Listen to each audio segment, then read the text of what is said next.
I'm talking to you today about major event-led urban development, or what I was calling before I joined Expo 2020, sports-led urban development.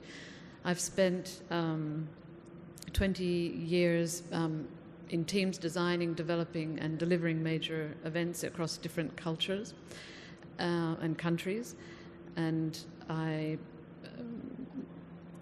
feel strongly about the fact that these events can contribute to the way we develop our cities beyond actually hosting the event. There are a lot of concepts that we apply when we plan these events that can be adapted for the broader thinking. First of all, major events are great accelerators of urban development. You see, when a city decides to bid or host, or has the luck to host an event, suddenly in, let's say, less than a decade, there's an extraordinary upgrade in all the facilities around, not just the city, often about the country as well. And these events usually come to a country at a time where there's also some political opportunity, some government strategies to move the country forward. So they play a really important role in the overall thinking and development of a country. And obviously infrastructure and how these are connected, these cities or these elements of the events are connected, play a very important role.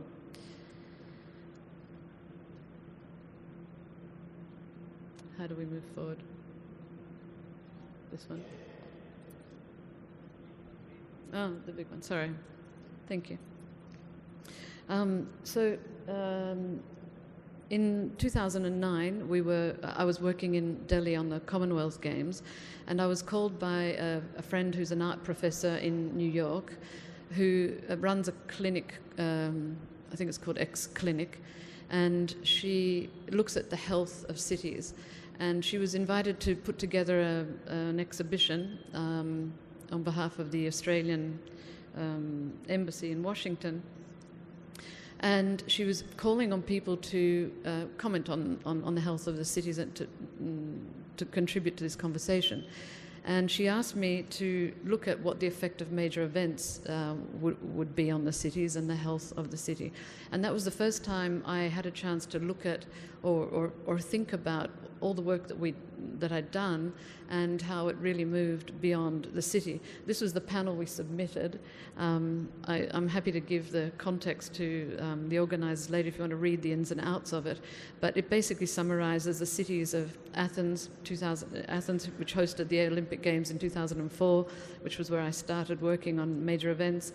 And then going to Doha and on to Dubai and Delhi and a few things in between.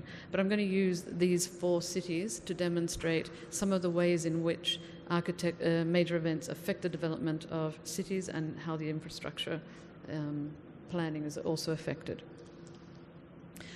So in 2004, in 2000, Athens was just about to become part of the European Union, and when we moved there, we lived through this change.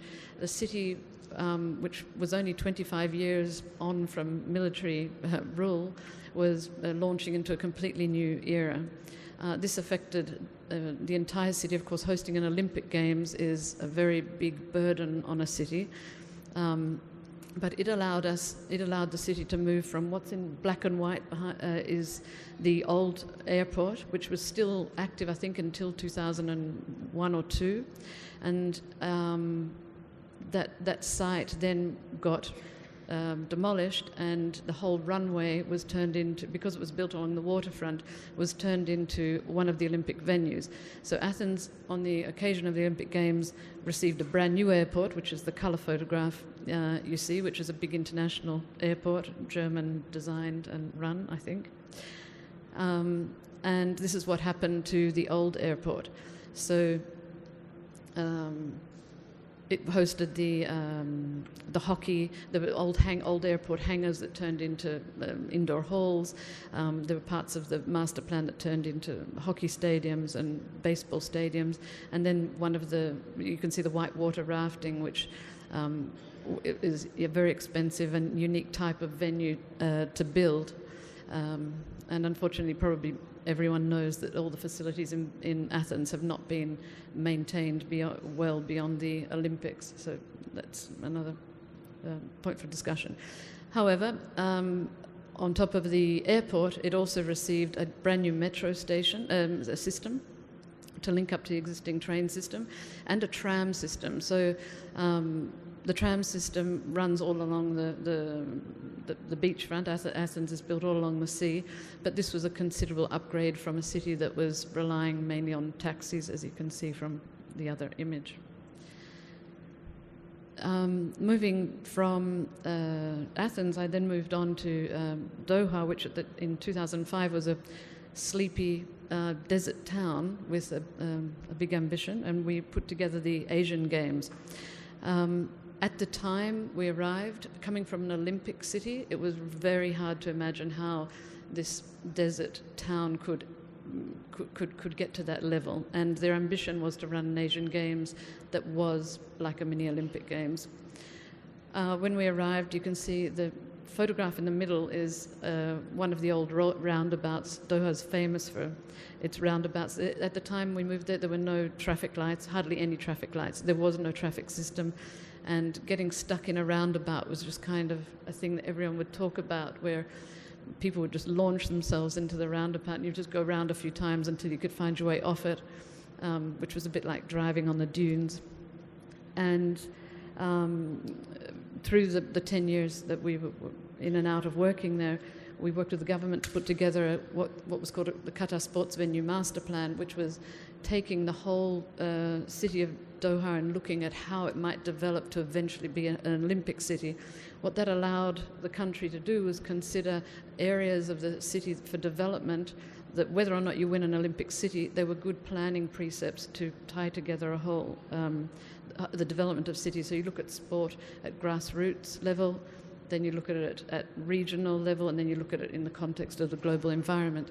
So the transport systems and to support this development were planned to progress the country regardless of the actual outcome of the bid.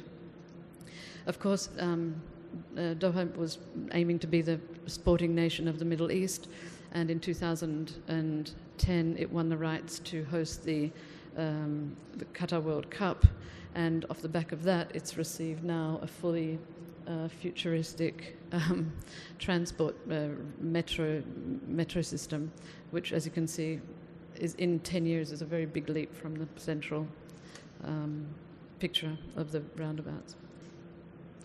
And that brings me to Dubai. Dubai, the choice of putting the site of the expo out next to the old airport, it feels like it's got a guaranteed future. So it's very strategic positioning. But at this moment in time, it still is an isolated part of the city out in the desert. I think that major events can force that kind of urban planning to regenerate whole areas of cities. In some European cities, if you take Barcelona, if you take London, Olympic Games came and regenerated old areas of the city. In this case, it's creating a brand new city. So again, it depends on how the country is positioning itself and how it's going to take advantage of hosting these events. But I just want to take a moment to look at this master plan and say that major events not only contribute to that accelerated development, but the concepts that you use to plan a major event are concentric in terms of the layers you go through to eventually access, let's say, the inner sanctum of the event, or where the actual event is. And I think that the planning precepts we apply to successfully deliver these events could be applied to the broader rethinking of our transport and our nodes and our transport connections to our cities. And we might go through some of those things in our conversation. And I think that Dubai is very well positioned to sort of take a look at all these different developments and maybe pioneer how we move it into the future, because of course it has the vision, it has the opportunity also in the beginning of the fourth industrial revolution to test all new technologies, and it's a young country, and there's still a lot to do. So I think bring all these things together could secure a very interesting future for Dubai.